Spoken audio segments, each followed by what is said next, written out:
신앙 고백하심으로 2021년 10월 3일 중고등부 예배를 하나님께 올려드리겠습니다. 전능하사 천지를 만드신 하나님 아버지를 감사하며 그 외아들 우리 주 예수 그리스도를 믿사오니 이는 성령으로 잉태하사 동정녀 마리아에게 나시고 본디오 빌라도에게 고난을 받으사 십자가 못 박혀 죽으시고 장사한 지 사흘 만에 죽은 자 가운데서 다시 살아나시며 하늘에 오르사 전능하신 하나님 우편에 앉아 계시다가 저리로서 산 자와 죽은 자를 심판하러 오시리라. 성령을 믿사오며 거룩한 공회와 성도가 서로 교통하는 것과 죄를 사하여 주시는 것과 몸이 다시 사는 것과 영원히 사는 것을 믿사옵나이다. 아멘. 찬송가 202장 찬양하시겠습니다.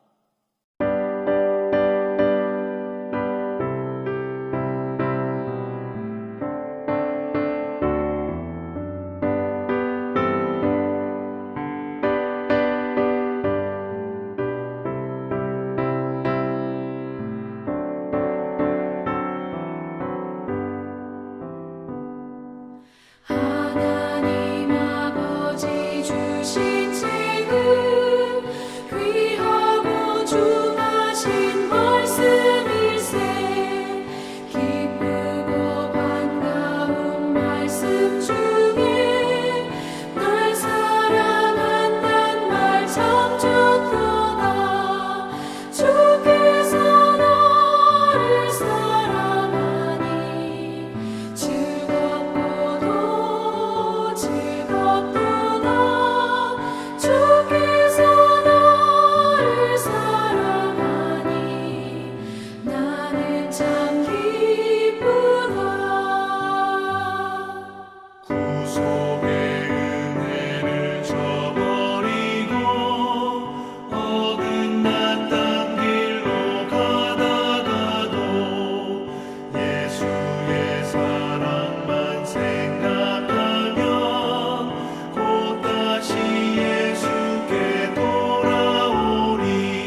오늘 말씀은 시편 1편 2절 말씀입니다. 다 함께 화면을 보고 읽어주세요. 오직 여호와의 율법을 즐거워하여 그의 율법을 주야로 묵상하는도다. 아멘. 친구들, 한 주간 잘 지냈나요? 오늘은 말씀을 읽으라 라는 제목으로 함께 말씀 나눌게요. 하나님의 말씀에는 능력이 있어요. 우리는 능력 있는 하나님의 말씀을 통해서 새 힘을 얻고 점점 더 새롭게 변화되어 가게 돼요. 이렇게 말씀의 능력으로 변화된 삶을 사는 것은 우리에겐 큰 기쁨이 돼요. 이처럼 말씀 생활은 즐거운 일이에요. 말씀을 읽고 배우고 그대로 지켜 행하는 것은 참으로 크고 영광스러운 기쁨과 행복이에요. 신명기 10장 13절 말씀 함께 읽어요. 시작. 내가 오늘 내 행복을 위하여 내게 명하는 여호와의 명령과 규례를 지킬 것이 아니냐? 아멘. 우리는 이 기쁨을 만끽할 줄 알아야 해요. 말씀을 읽는 것을 즐거워하고 말씀을 배우고 익히는 것을 즐거워하고 무엇보다도 말씀대로 살아가는 것을 즐거워해야 해요. 하지만 세상 만사가 다 그렇듯이 이 기쁨 역시 그냥 저절로 누릴 수 있는 게 아니에요. 인내는 쓰나 그 열매는 달다는 말처럼 달콤한 열매를 맛보려면 그 전에 쓰디쓴 인내의 시간을 견뎌야 해요. 올림픽에 출전한 국가대표 선수들을 생각해 보세요. 지난 4년 동안 인내하고 또 인내하면서 혹독한 훈련의 시간을 견뎌냈기 때문에 메달을 목에 걸 수 있는 거예요. 마찬가지예요. 말씀 생활에 즐거움을 누리려면 그에 따르는 인내도 감당해야 해요. 처음에 말씀 생활이 즐거운 일이라고 말했지만 사실 말씀 생활이 그렇게 쉽고 편한 일은 아니에요. 멍하니 앉아서 TV를 보는 것보다는 말씀을 읽는 게 아무래도 더 힘들어요. 지금 당장 코앞에 닥친 시험 공부를 하는 것보다는 따로 시간을 내서 말씀을 배우는 게 더 버겁게 느껴져요. 말씀대로 살아가는 것보다는 그저 흘러가는 대로 좋은 게 좋은 거다 하면서 사는 게 훨씬 더 편하고 쉬운 일이에요. 하지만 이렇게 쉽고 편한 길을 택해서는 말씀의 능력을 맛볼 수가 없어요. 말씀의 능력을 맛보지 못하면 당연히 말씀의 유익도 누리지 못하게 되고 또 말씀의 유익을 누리지 못하면 말씀 생활이 즐거울 수가 없어요. 그러므로 만약 우리 친구들이 즐거운 말씀 생활을 하기 원한다면 쉽고 편한 길이 아니라 정도, 즉 바른 길을 걸어야 해요. 그래야 달콤한 열매를 맛볼 수가 있어요. 그렇다면 우리가 가야 할 바른 길이란 무엇일까요? 그건 바로 인내와 끈기예요. 지금부터는 이 둘을 묶어서 끈질김이라고 부르도록 할게요. 즐거운 말씀 생활을 위해서는 끈질김이 필요해요. 보통 성경 읽기 계획을 세울 때 1년에 1독, 창세기부터 요한계시록까지 성경 전체를 다 읽는 것을 목표로 해요. 아마 친구들 중에는 이 목표를 달성해 본 친구들도 있을 거예요. 하지만 1년 1독에 성공한 사람이든 또 그렇지 못한 사람이든 중간중간에 크고 작은 위기를 경험해 본 적이 있을 거예요. 어떤 친구들은 1월 1일에 호기롭게 창세기 1장을 펼쳐요. 그리고 1년 1독 스케줄, 예를 들면 평일 3장, 또 주말 5장 이렇게 한 달 정도 열심히 읽어나가요. 그러다가 2월 달쯤에 레위기를 만나게 되고 거기서 잠시 주춤해요. 그 사이에 새 학기가 시작되고 그 상태로 성경 읽기는 멈추게 되고 말아요. 그리고 이듬해 1월 1일이 되면 또다시 창세기 1장부터 성경 읽기를 시작해요. 하지만 매년 2월이 되면 매번 똑같은 일이 반복돼요. 또 어떤 사람들은 위기의 레위기를 무사히 통과하고 제법 성실하게 말씀을 잘 읽어나가요. 하지만 뒷심부적으로 이사야나 예레미야쯤에서 멈춰버리고 말아요. 아무래도 구약은 좀 어려운 것 같으니 작전을 바꿔서 이번에는 신약부터 읽어나가기로 했어요. 처음 마태, 마가복음까지는 술술 잘 넘어갔어요. 그런데 누가복음은 한 장 한 장이 왜 이리 긴지 모르겠어요. 그동안에는 하루에 3장 읽는데 10분에서 15분 정도 걸렸는데 누가복음은 20분이 훌쩍 넘어가 버리고 또 자꾸만 분량을 못 채우게 돼요. 이제는 하루에 5장, 6장씩 읽어도 진도를 따라잡을 수가 없게 됐어요. 이대로는 안 되겠다 싶어서 하루 날을 잡아서 밀린 분량을 몰아 읽기로 해요. 그러나 안타깝게도 그날은 아직까지 오지 않았다고 해요. 저마다 사정은 다 다르겠지만 아무튼 말씀 생활을 할 때에 이런저런 위기가 찾아오는 것은 사실이에요. 어떤 사람들은 이 위기 앞에서 말씀 생활을 슬그머니 내려놓아요. 하지만 어떤 사람들은 끝까지 포기하지 않고 마침내 1년 1독에 성공해요. 물론 1년에 1독을 했다고 해서 말씀의 모든 내용을 다 알고 이해하는 것도 아니고 일독을 했다는 그 하나만으로 더 성숙한 신앙을 가졌다고 할 수도 없어요. 하지만 고기도 먹어본 놈이 그 맛을 안다는 말처럼 성경 일독을 해본 사람과 그렇지 않은 사람, 한번 해본 사람과 매년마다 하는 사람 사이에는 엄연한 차이가 있어요. 성경 일독을 중도 포기한 사람들은 도대체 왜 그렇게 말씀을 읽으라고 하는 것인지, 또 이 힘든 일을 왜 자꾸만 강조하는 것인지, 도대체 말씀의 능력이라는 게 무엇인지, 말씀 생활이 어디가 그렇게 즐겁다고 하는 것인지 좀처럼 이해하기 힘들 거예요. 왜냐하면 이 사람은 인내의 쓴맛도 본 적이 없고 그 뒤에 찾아오는 달콤한 열매도 맛본 적이 없기 때문이에요. 하지만 성경 일독을 해본 사람은 요한계시록 마지막 장까지 다 읽었을 때 밀려오는 그 기쁨과 감격과 뿌듯함이 얼마나 큰지 분명히 알 거예요. 일독을 하기 위해서 그동안 끈질기게 말씀을 붙잡고 씨름한 것이 결코 헛되지 않았음을, 그 가운데 너무나도 큰 은혜를 받았음을, 무엇보다도 그 과정 자체가 은혜였고 신앙의 성장이었음을 고백할 거예요. 다시 한번 말하지만 1년에 일독을 하는 게 말씀 생활의 전부는 아니에요. 하지만 이걸 해본 사람과 단 한 번도 해본 적이 없는 사람, 해마다 계속하는 사람과 딱 한 번밖에 해보지 않은 사람은 어떤 식으로든 차이가 나요. 생각해 보세요. 신앙생활을 제대로 잘하려면 말씀의 능력을 받아야 되고, 또 말씀의 능력을 받으려면 일단 기본적으로 말씀을 읽어야 해요. 성경 읽기는 이 모든 과정의 첫 번째 단추라고 할 수 있어요. 그런데 이 첫 단추조차 제대로 끼우질 못하면 어떻게 그 다음 단계로 넘어갈 수가 있겠어요? 신앙생활의 기본은 말씀 생활이에요. 말씀 생활 없이는 신앙 성장도 없어요. 그러므로 우리는 성경 일독이 신앙생활의 최대 목표가 아니라 오히려 걸음마 단계에 불과하다는 사실을 기억해야 해요. 그리고 더 힘찬 발걸음을 내딛기 위해서 더욱 힘써 말씀을 읽어야 해요. 올해는 일독에 성공하겠다고 굳게 다짐해야 해요. 이때 필요한 것이 바로 끈질김이에요. 우리는 끈질기게 말씀을 읽어야 해요. 때로는 내용이 너무 어렵고 이해하기 힘들 수도 있어요. 그래도 포기하지 말고 끈질기게 읽어 나가야 해요. 해야 될 일이 많고 너무 바빠서 정신이 하나도 없을 수도 있어요. 그래도 따로 시간을 떼어서 말씀 읽기에 투자해야 해요. 어떤 날은 마음이 너무 어렵고 안 좋아서 말씀이 눈에 들어오지 않을 수도 있어요. 그래도 마음을 다잡고 계속해 나가야 해요. 설교를 들었으니까 오늘 할당량을 채웠다고 생각하지 말고 설교와 별개로 개인적으로 성경 읽기를 해나가야 해요. 전도사님 역시 설교 준비를 위해서 말씀을 읽기도 하지만 동시에 설교 준비와 관련 없이 말씀을 읽고 있어요. 친구들이 지금보다 조금만 더 끈질기게 말씀을 붙잡으면 돼요. 하루에 20분씩만 투자하면 평일에 3장, 주말에 5장을 읽고도 남아요. 얼마든지 가능한 일이에요. 처음에는 무슨 말인지 전혀 모르고 그냥 글자만 읽어 내려간다 하더라도 멈추거나 포기하지 마세요. 계속 끈질기게 말씀을 읽어 나가다 보면 궁금증들이 풀리는 때가 올 거예요. 조각이 맞춰지고 전체적인 그림이 그려질 거예요. 즐거운 말씀 생활을 하고 싶다면 먼저 끈질긴 말씀 생활을 해야 해요. 쓰디쓴 인내와 달콤한 열매가 함께 가듯이 즐거운 말씀 생활과 끈질긴 말씀 생활은 함께 가는 법이에요. 그래서 다윗은 여호와 하나님께 복을 받는 사람에 대해 시를 쓰면서 이렇게 노래했어요. 시편 1편 2절 말씀 함께 읽어요. 시작. 오직 여호와의 율법을 즐거워하여 그의 율법을 주야로 묵상하는도다. 아멘. 어떤 사람이 하나님의 복을 받나요?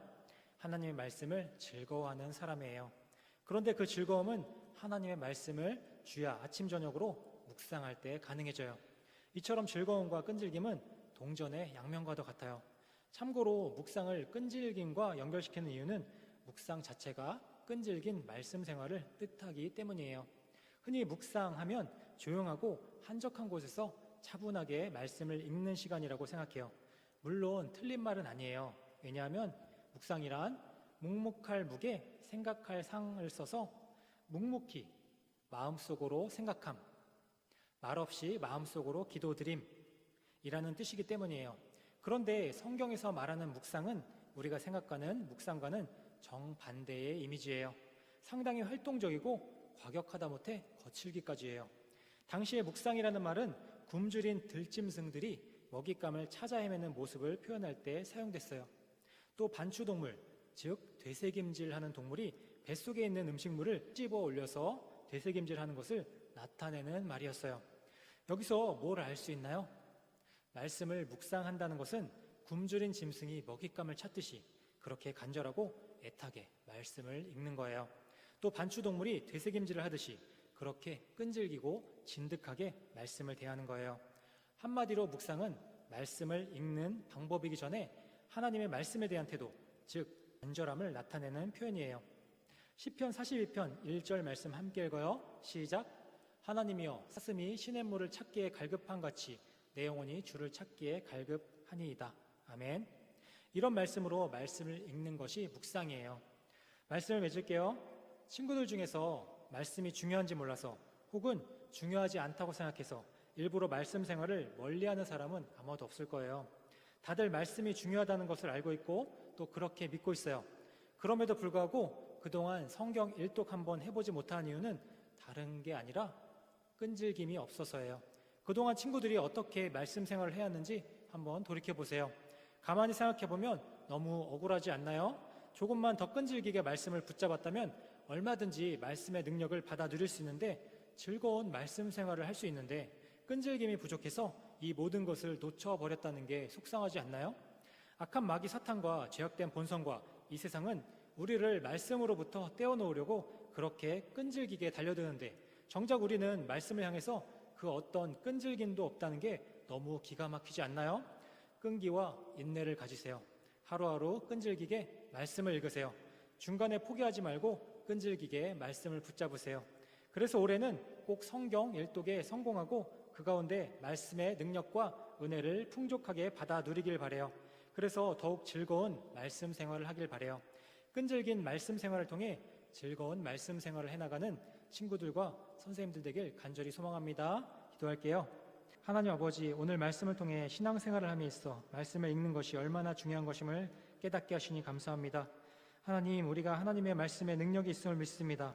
하나님의 말씀을 읽을 때 우리의 믿음이 성장할 것을 믿습니다. 하오니 하나님, 우리로 하나님의 말씀을 즐거워하게 하시고 언제나 하나님의 말씀을 날마다 묵상하도록 인도하여 주시옵소서.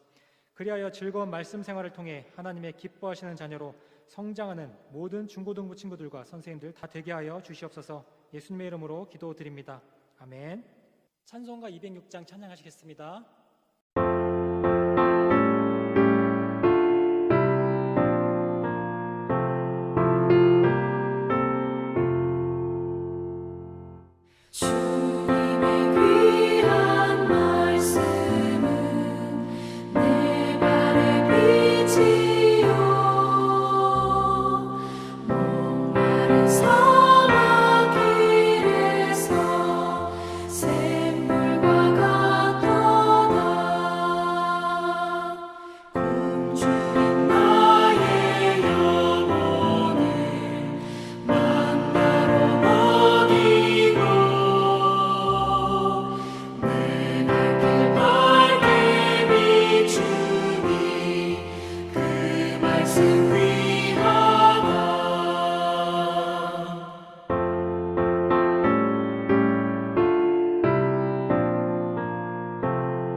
아멘.